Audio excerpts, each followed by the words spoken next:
Hi, today I'm going to talk about another Olympus camera. Now, I've talked about Olympus cameras before, and Olympus have always made high quality cameras, and in particular they have focused on the market for travellers and people who wanted a very compact camera.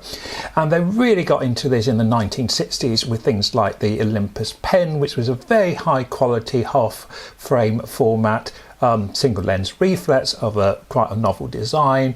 And they've then did other forms of pen cameras, and they launched the Olympus Trip 35, which proved to be one of the highest selling compact cameras of all time.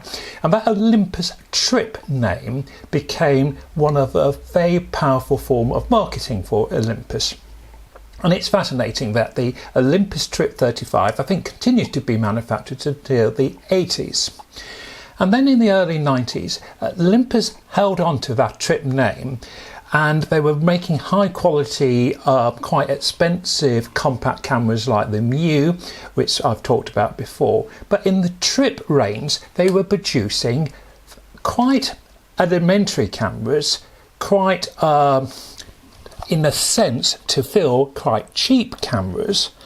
However, I've used a number of these and I've been really impressed with them.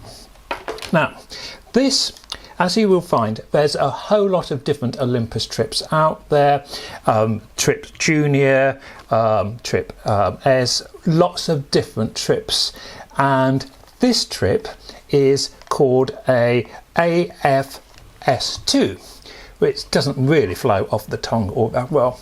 And you will find this same camera with different names. There's a Nikon version of this, so I think Olympus were having it made by a third party and then badging it.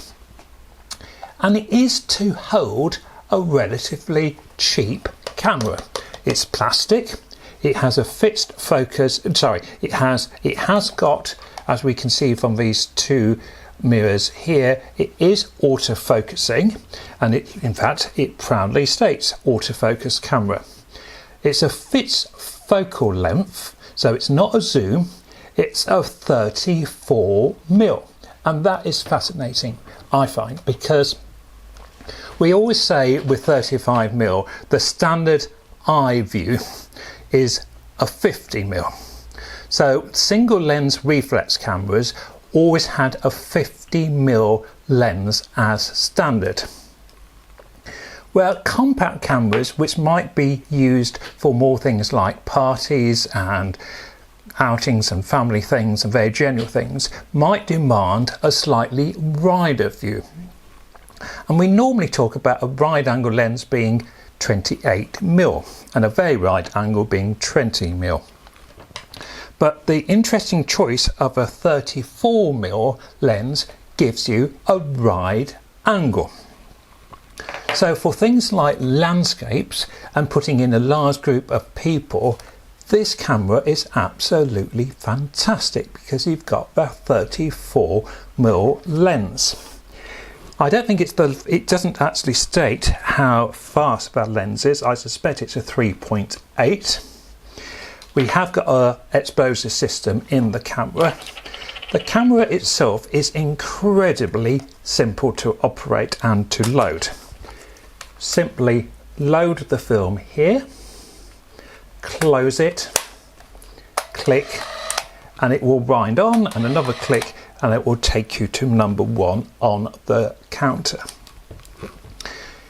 The viewfinder, I think, is super in this camera. It's very, very clear, and when you compare it to some other compacts of the same time, I think it's excellent. Been really pleased with it. To use, it's actually really ergonomic. I found compared to the Mew 3, this is actually more ergonomic. Very easy to put to your eye, frame, compose, click. There is a downside to this camera. It does have a fill-in flash, which is useful. The downside can also be a positive. When I was using the Nikon version back in the 90s, I had a Nikon which I said looked almost exactly the same as this. I was a bit disappointed because it had not deliberately, but you got vignetting on the image.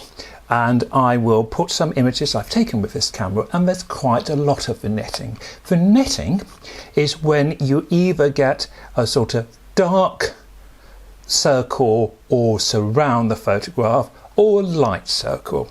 The Victorians were very keen on vignetting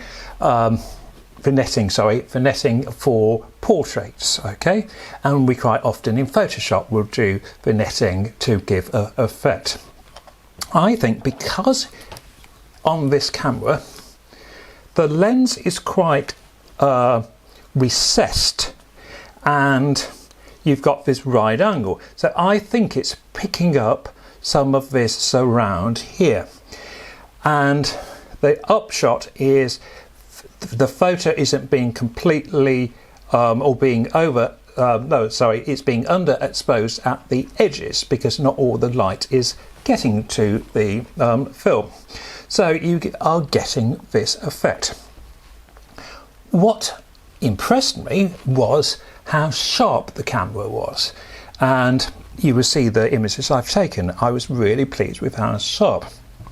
And the thing about vignetting is different. It gives your photos a look. And something we've all discovered, I think, with digital photography is how every image can look a bit samey. And photographers go out of the way now to make an image look slightly different. There's been a big trend in the use of old lenses on mirrorless cameras, and there's this trend of using filters. Instead of doing everything in Photoshop, use a filter on the camera initially. So I had completely changed my mind second time by using this camera, but I really enjoyed the viewfinder, and I was impressed with how quick the viewfinder was, and two, I was just impressed by the result, which I felt was slightly different and gave me I wouldn't say completely unique look, but a look which I felt was slightly different. These are still really quite cheap. You might even pick one up for £5 or £10, where for a Mew you can easily be spending hundreds of pounds. So if you find an Olympus Trip AF S-2, don't just dismiss it. You might find you actually quite like it. Bye for now.